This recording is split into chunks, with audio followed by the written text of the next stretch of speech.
नमस्कार, मैं हूं प्रशांत भारद्वाज और आप देख रहे हैं news room post. Packaged drinking water बेचने वाली कंपनी बिसलरी का इतिहास भारत में करीब 5 दशक पुराना है। भारत में बिसलरी को बोतल बंद पानी बेचने की इंडस्ट्री में पॉपुलर बनाने का श्रेय अगर किसी को जाता है तो उस व्यक्ति का नाम है रमेश चौहान। उन्होंने इस कंपनी का सौदा केवल 28 साल की उम्र में किया था और अब उनकी उम्र बढ़कर 82 साल हो चुकी है। रमेश चौहान ने इस कंपनी को बनाने में अपनी जवानी से लेकर बुढ़ापे तक को खपा दिया। उन्होंने महज 4 लाख रुपए में बिसलरी कंपनी खरीदी थी, जो आज हजारों करोड़ रुपए की हो चुकी है। भारत में पैकेज्ड वाटर का मार्केट 20,000 करोड़ रुपए से भी ज्यादा का है, जिसमें 60% हिस्सा असंगठित है। बिसलरी की संगठित बाजार में हिस्सेदारी करीब 32% है, यानी देश में हर तीसरा पानी का बोतल बिसलरी की तरफ से ही बिकता है। लेकिन अब रमेश चौहान ने बिसलरी कंपनी को बेचने का फैसला किया है। आखिर इसकी वजह क्या हो सकती है? खुद रमेश चौहान ने बताया कि क्यों उन्होंने इस अंतरराष्ट्रीय ब्रांड को भारत में पॉपुलर बनाने के बाद अब बेचने का फैसला कर लिया। क्योंकि कंपनी उनके मुताबिक मुनाफे में है और कारोबार भी साल दर साल बढ़ रहा है।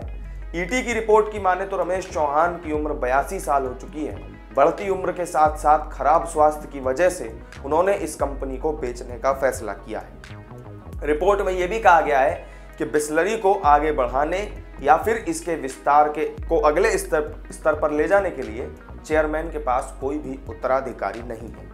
तो क्या सच में कंपनी को कोई चलाने वाला है ही नहीं? सबसे पहले रमेश चौहान के परिवार के बारे में जानते हैं। उनके बारे में जितनी भी जानकारी हमें मिल पाई उसके मुताबिक उनकी एक बेटी है जिनका नाम जयंती चौहान। उनकी उम्र 37 साल है और ये बिसलरी कंपनी की वाइस चेयरपर्सन है। कंपनी की वेबसाइट पर जो जानकारी दी गई उसके मुताबिक जयंती के पिता और बिसलरी के कर्ता धर्ता रमेश चौहान ने अपनी बेटी को 24 साल की उम्र में ही कंपनी की बड़ी जिम्मेदारी सौंप दी थी।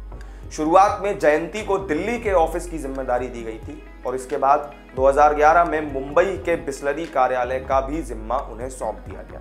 इसके बाद फिर ग्लोबल लेवल पर भी ब्रांड को बढ़ाने में जयंती की बड़ी भूमिका रही।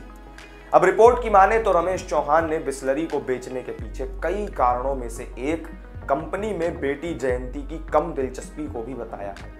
उनकी बेटी और बिसलरी की वाइस चेयरपर्सन जयंती इस कारोबार को लेकर बहुत ज्यादा उत्सुक नहीं है, जिसके वजह से अब बिसलरी को बेचने की तैयारी की जा रही है। आपको यह भी बता दें कि बिसलरी के चेयरमैन और एमडी पद की जिम्मेदारी रमेश चौहान के कंधों पर है। वहीं उनकी पत्नी जैनब चौहान कंपनी की डायरेक्टर है। रिपोर्ट के मुताबिक बिसलरी इंटरनेशनल के चेयरमैन रमेश चौहान ने बताया कि आगे चलकर किसी को तो इस कंपनी को संभालना ही होगा, इसलिए हम उचित रास्ता तलाश रहे हैं। उनकी बेटी को कारोबार संभालने में कम दिलचस्पी है। हालांकि उन्होंने कहा कि अभी केवल बातचीत ही चल रही है, डील पर फाइनल मुहर नहीं लगी है। मीडिया रिपोर्ट्स की माने तो खरीदारों की दौड़ में टाटा कंपनी सबसे आगे चल रही है। ये सौदा 6,000 से 7,000 करोड़ रुपए का बताया जा रहा है, लेकिन रमेश चौहान फिलहाल इससे इनकार कर रहे हैं। उन्होंने कहा कि अभी केवल बातचीत कई कंपनियों से चल रही है। वेबसाइट पर जो जानकारी मिली उसके मुताबिक देश भर में बिसलरी के 122 से ज्यादा ऑपरेशनल प्लांट अभी मौजूद हैं, जबकि पूरे भारत में लगभग 5,000 ट्रकों के साथ 4,500 से भी ज्यादा इसका डिस्ट्रीब्यूटर नेटवर्क है।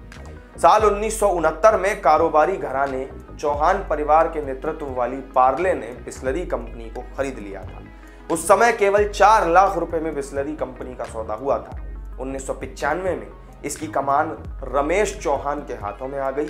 इसके बाद पैकेज्ड वाटर का कारोबार बिसलरी में इस तेजी से दौड़ा कि अब बिसलरी कंपनी बोतल बंद पानी की पहचान बन चुकी है।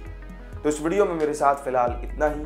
टाटा के बिसलरी अधिग्रहण और जो अन्य कंपनियों से भी उनके अधिग्रहण को लेकर बात चल रही है, उसको आप कैसा मानते हैं? कमेंट करके हमें जरूर बताएं। वीडियो अगर अच्छा लगा हो तो लाइक और शेयर कर दें, साथ ही चैनल को सब्सक्राइब जरूर कर लें। फिर मिलेंगे एक नई वीडियो में नई जानकारी के साथ। तब तक के लिए दीजिए इजाजत। नमस्कार।